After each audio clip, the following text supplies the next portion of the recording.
Alors donc voilà l'installation. Donc en fait la sonde, elle a été réparée, elle trempe dans l'essence. Là je suis sur le voyant en rouge. Donc quand on met en route, donc on voit le relais qui se met en place. Ensuite c'est bien en position éteinte. Et à partir du moment où je vais sortir la sonde, donc voilà, hop, sortie. Vous allez voir c'est assez rapide. Hop, ça y est. Et là on est sur le voyant rouge, c'est celui qui est le moins visible. Donc la tension, elle monte normalement à peu près à 8 volts, 9 volts, donc ce qui est largement suffisant pour allumer le tableau de bord, vous voyez correctement. Alors quand je la replonge, euh, là on voit, elle reste un tout petit peu allumée encore, hein, parce qu'en fait la thermistance, elle a un petit peu de mal à refroidir.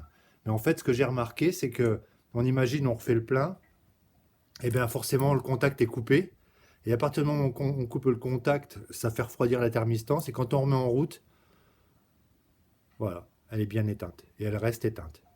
Donc on peut dire que ça fonctionne quand même correctement, très correctement même, avec les toutes petites thermistances MF52 là, que j'ai réparées. Je ne sais pas en termes de longévité par contre ce que ça va donner. Voilà, donc je vous refais un dernier test. Je la sors de... Voilà, là elle est sortie du bac. 5, 6 secondes, vous voyez, ça a allumé, hein.